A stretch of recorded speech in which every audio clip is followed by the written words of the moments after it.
Bila ku renungkan kasih setiamu, sungguhlah Engkau penolongku,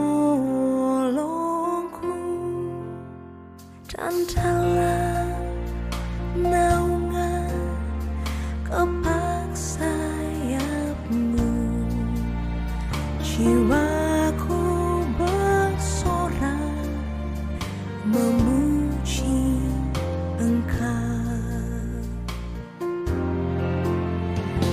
Kasih setiamu lebih dari hidup, biar bibirku memegahkan Engkau seumur hidupku, kan memujimu. Tanganku ku naikkan demi namamu.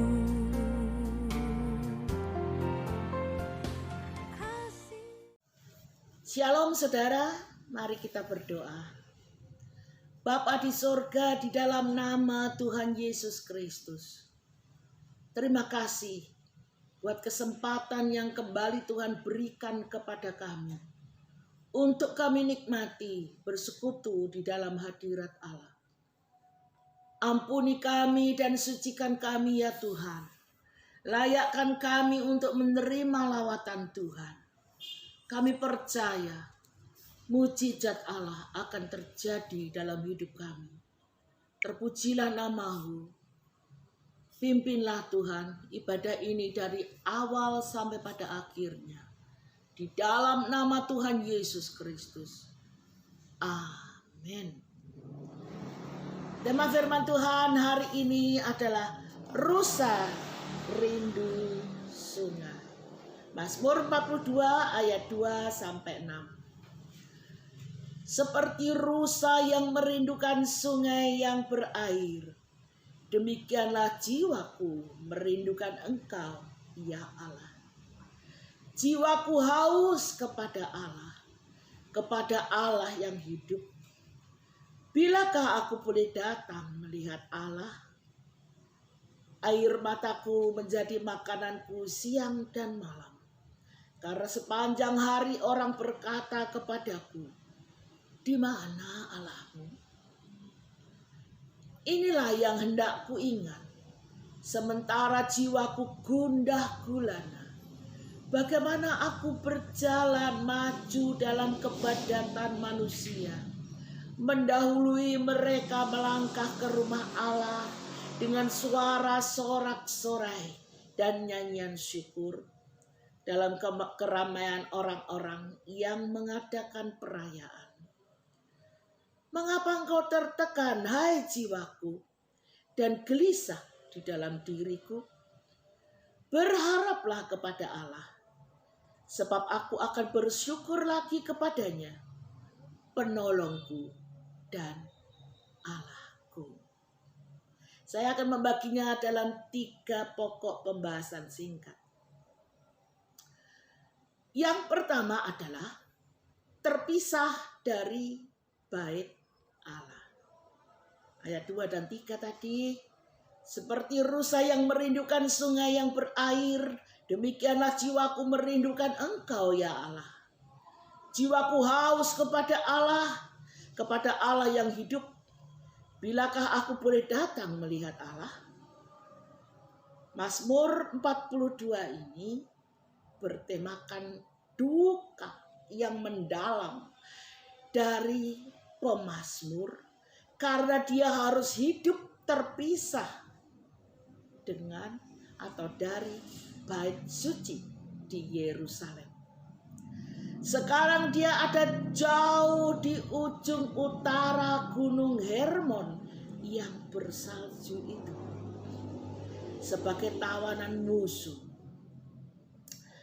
Dari situ dia melihat ke bawah dataran sungai Yordan.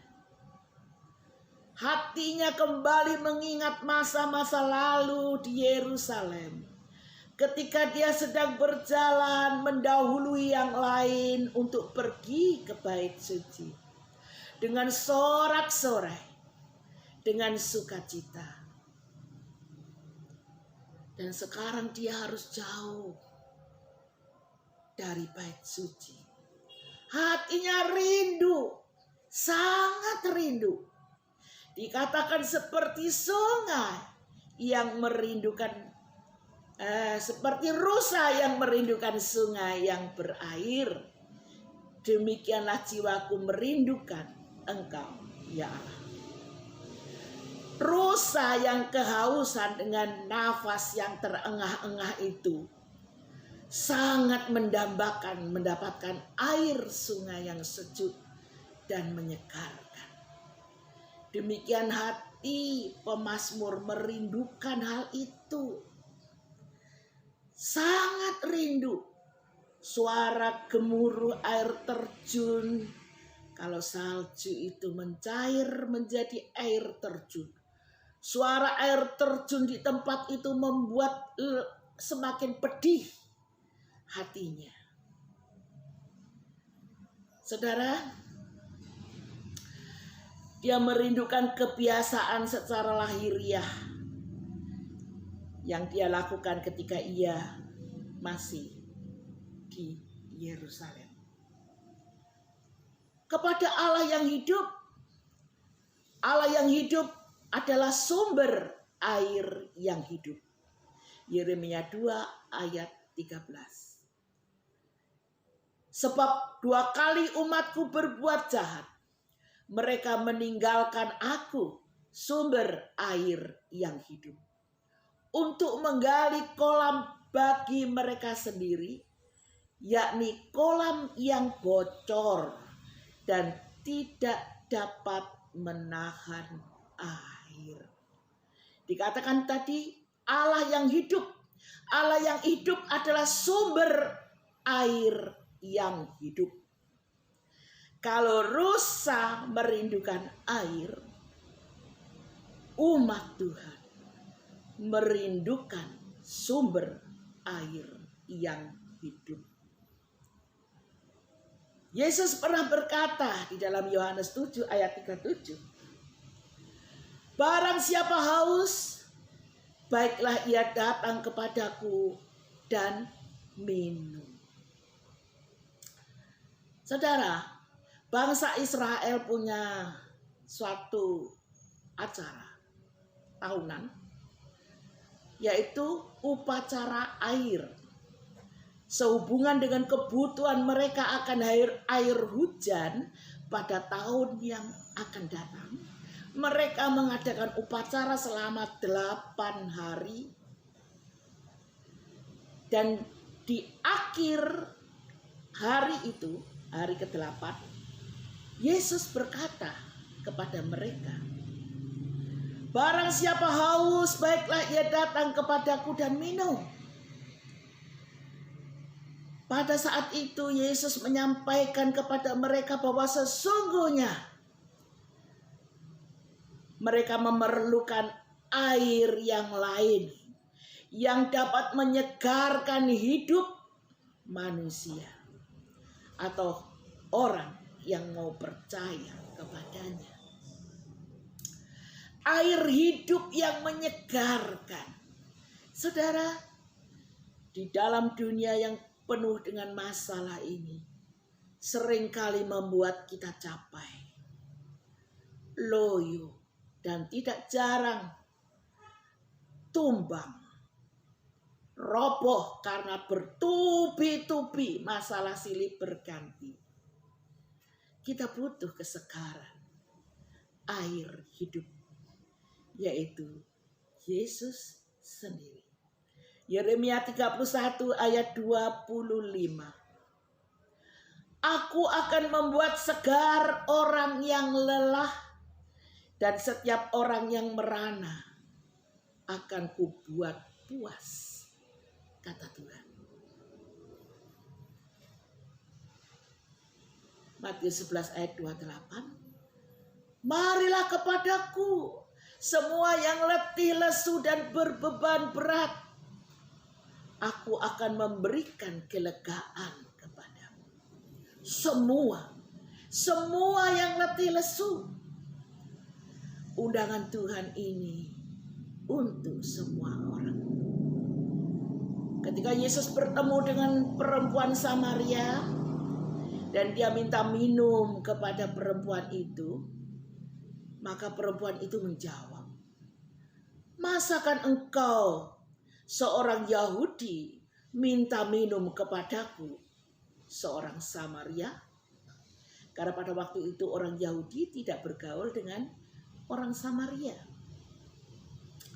Lalu Yesus menjawab dalam Yohanes 4 ayat 10.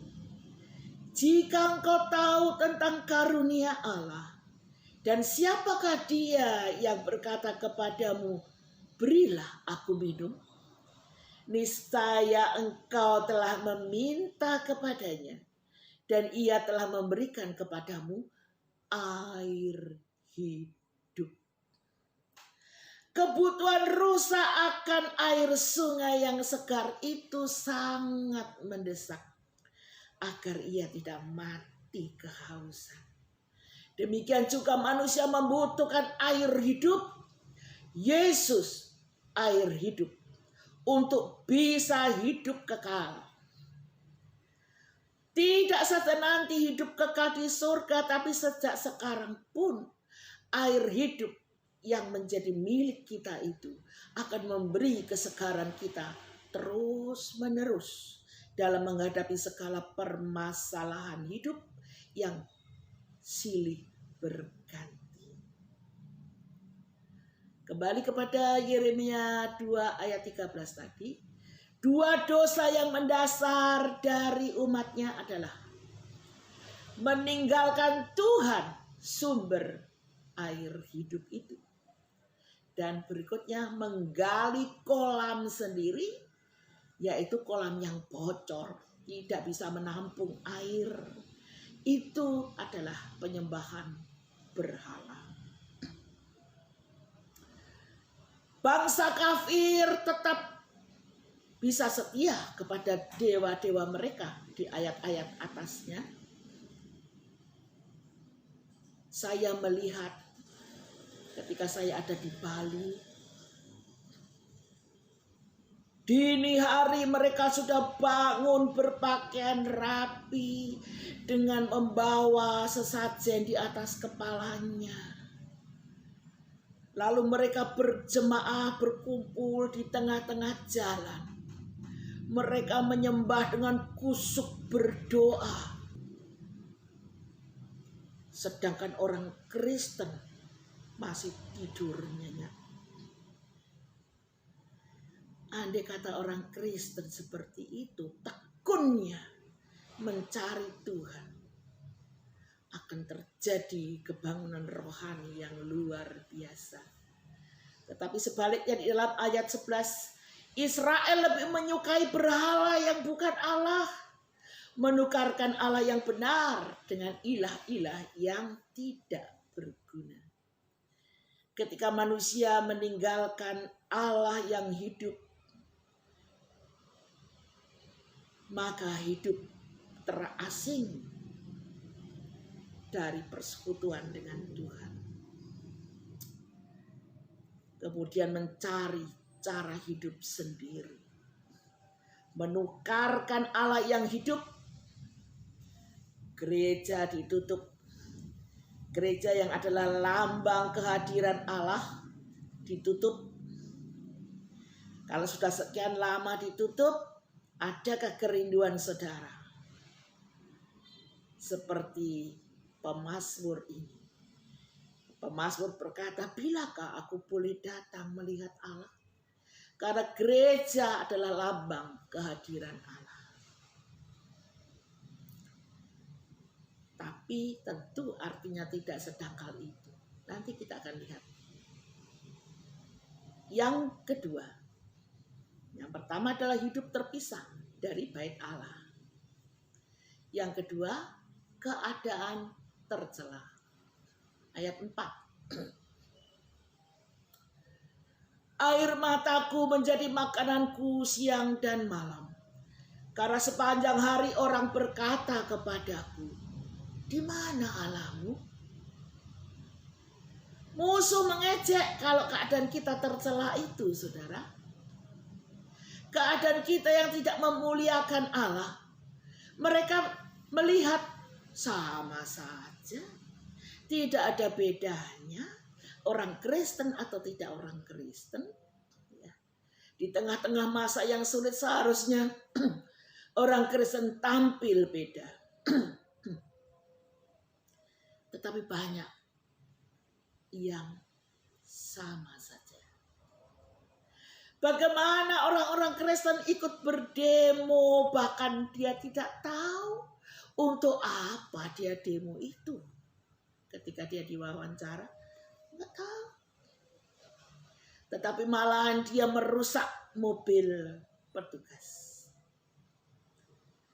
Tetapi sebaliknya saya terharu ketika saya ingat pada pemilu yang lalu, seorang petugas yang dengan memakai pengeras suara berseru kepada pendemo-pendemo yang anarkis waktu itu.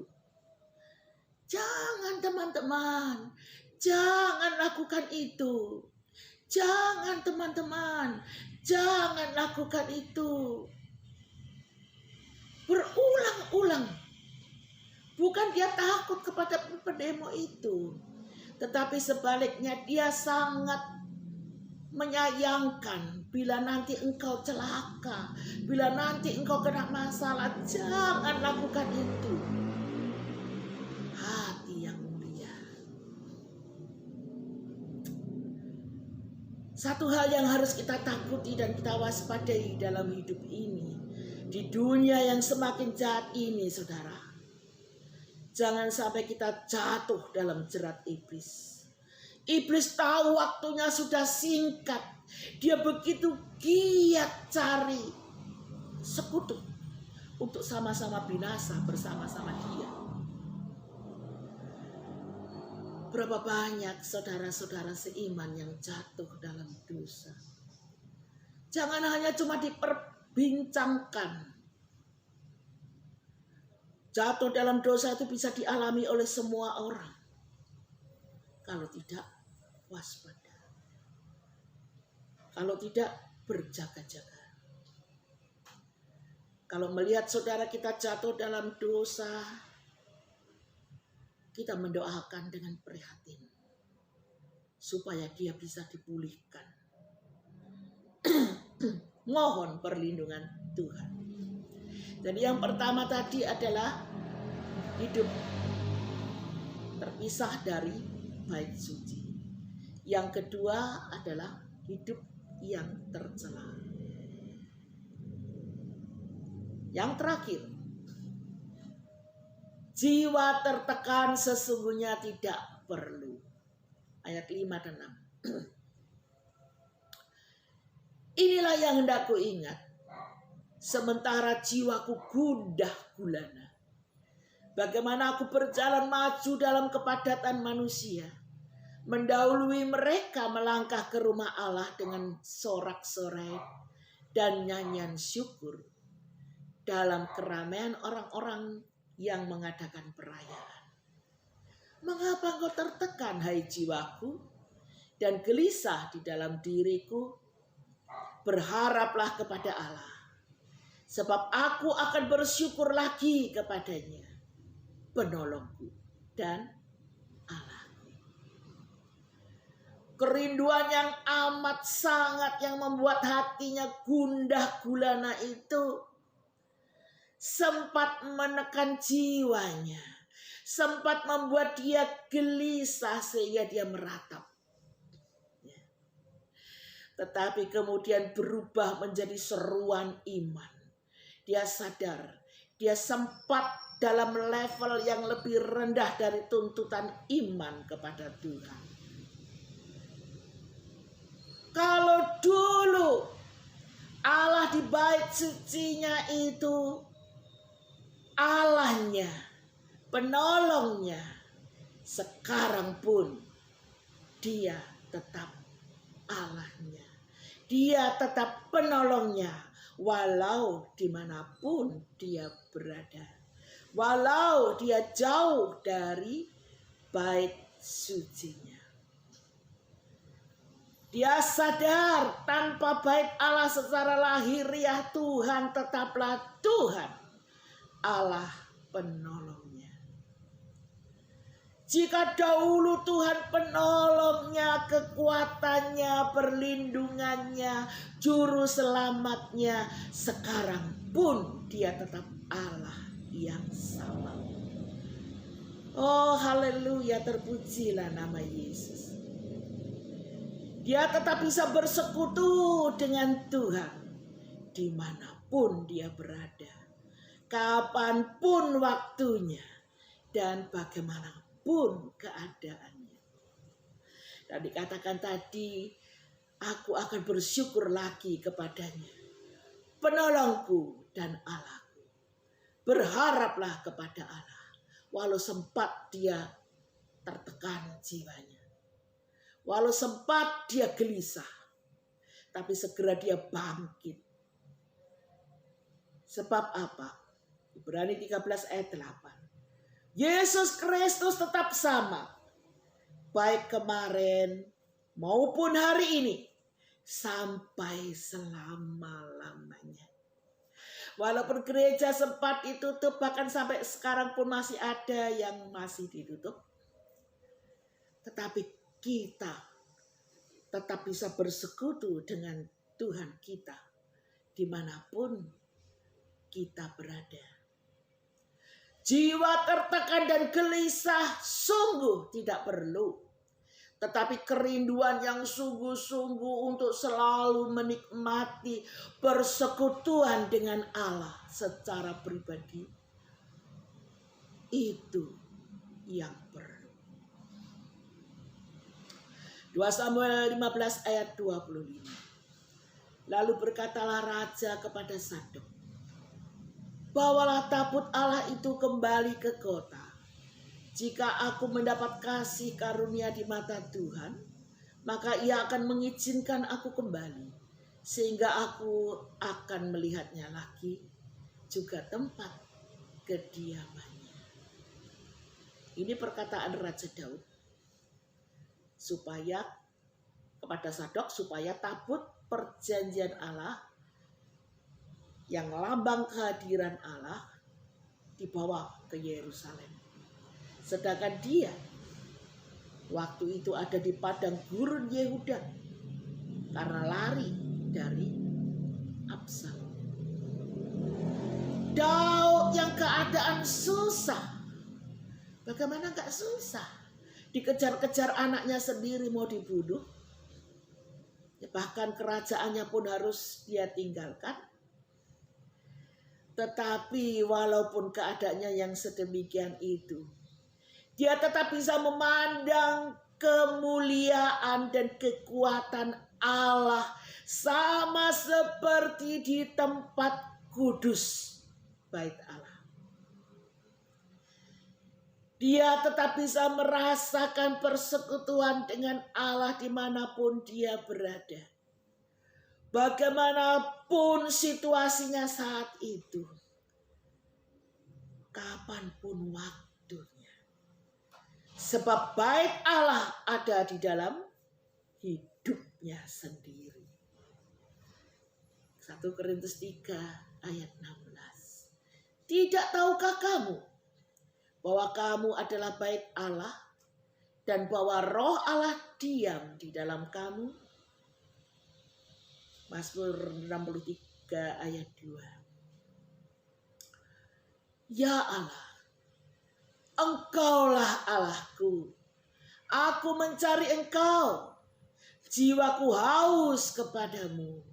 Tubuhku rindu kepadamu. Seperti tanah yang kering dan tandus, tiada berair. Kita membutuhkan Yesus, saudara. Penolong kita dan Allah kita yang tidak pernah berubah dari dulu, sekarang, dan sampai selama-lamanya.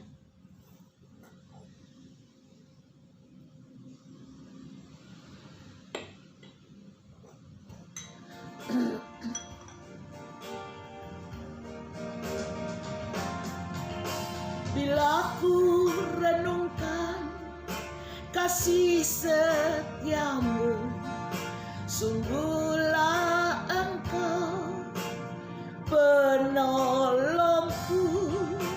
Di bawah naungan tepat sayapmu, jiwaku bersorak memuji Tuhan. Kasih setiamu lebih dari hidup, dan bibirku memegahkan Engkau. Seumur hidupku kan memujimu, tanganku ku naikkan demi namamu. Rusa rindu air sungai. Yang pertama, terpisah dari bait suci, terpisah dari Allah yang hidup, sebab meninggalkan Allah sumber air hidup, dan menggali kolam sendiri yang bocor. Hidup mencari kekuatan sendiri, menyembah berhala, dan Yesus adalah air yang hidup itu. Semua manusia membutuhkan Yesus untuk hidup yang kekal. Yang kedua, keadaan tercela. Menjadi ejekan musuh apabila kita tidak bisa tampil beda. Di mana Allahmu? Orang akan berkata begitu, saudara. Muliakan Allah dengan hidup kita. Dan yang terakhir, jiwa tertekan sesungguhnya tidak perlu. Tetapi yang perlu adalah jiwa yang selalu rindu untuk selalu bersekutu dengan Tuhan. Seperti rusa merindukan air sungai. Amin. Tuhan Yesus memberkati. Mari kita berdoa. Terima kasih buat firman Tuhan pada hari ini ya Bapa. Tuhan ingatkan kami bahwa hidup kami adalah baik Allah sendiri. Dimanapun kami berada, kami bisa merasakan persekutuan dengan Engkau ya Tuhan. Apapun yang terjadi, bagaimanapun situasinya, kapanpun waktunya, kami tidak mau berpisah dengan Engkau. Kami mau selalu bersama-sama di dalam persekutuan dengan Tuhan. Tuhan, sumber air hidup kami. Kami perlu Tuhan dalam hidup kami. Untuk hidup yang kekal. Terima kasih Bapa. Terima kasih buat firman Tuhan. Biar hidup kami boleh tampil beda di tengah dunia ini. Supaya mereka tidak mencela nama-Mu. Terpujilah Tuhan. Kami berdoa untuk negara dan bangsa kami mendekati pilkada. Tuhan, Tuhan. Engkau yang melihat keadaan di negeri kami ini. Mereka yang punya maksud-maksud jahat, Tuhan sendiri yang menggagalkan. Oh haleluya, belalah bangsa kami. Turunkan hujan pertobatan, hujan keselamatan untuk bangsa Indonesia Tuhan. Berikan roh takut akan Tuhan, supaya mereka berhenti berbuat jahat. Supaya mereka boleh diselamatkan. Supaya mereka tidak terpisah dari kemuliaan Allah. Supaya mereka boleh diselamatkan Tuhan. Terima kasih Bapa, terima kasih Yesus.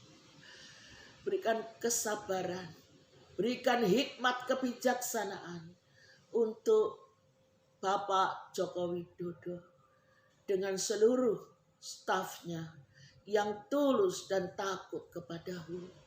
Tuhan, kami betul-betul membutuhkan Tuhan, supaya Bapak Jokowi tetap berdiri di atas kebenaran, keadilan, untuk kemuliaan nama Tuhan. Suatu saat nanti juga Engkau akan selamatkan dia, Tuhan. Terima kasih Yesus, terima kasih Bapa.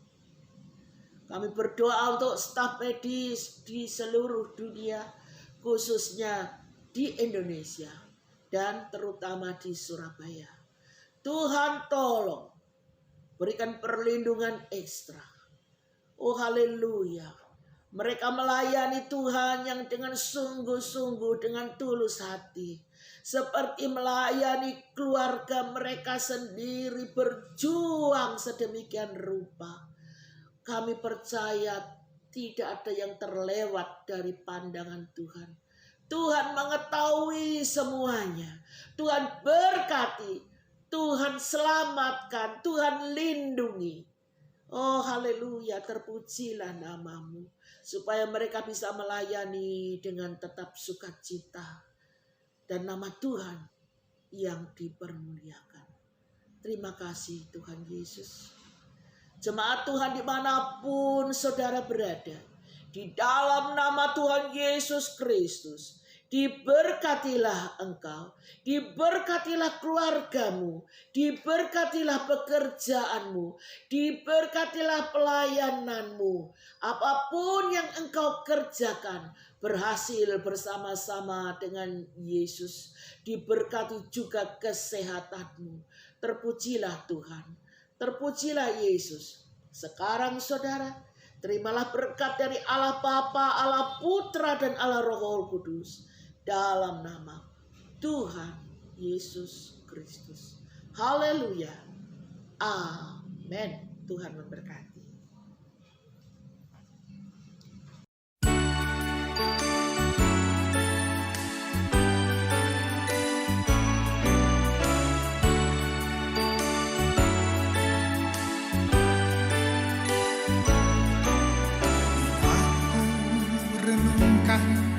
Kasih setiamu, sungguhlah engkau penolongku, dan dalam naungan kepak sayapmu, jiwaku bersorak memuji engkau. Kasih setiamu lebih dari hidup, biar bibirku memegahkan engkau. Seumur hidupku kan memujimu, tanganku ku naikkan demi namamu.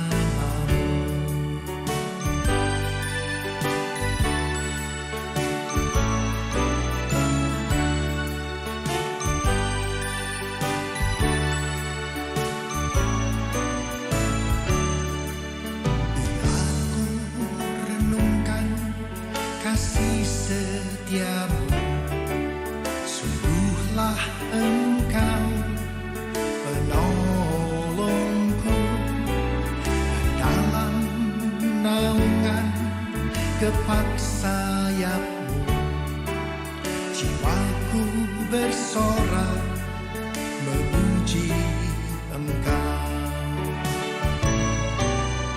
Kasih setiamu lebih dari hidup, biar bibirku memegahkan engkau. Seumur hidupku kan memujimu, tanganku ku naikkan demi namamu.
demi namamu.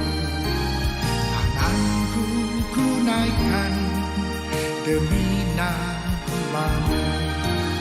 Tanganku ku naikkan demi namamu.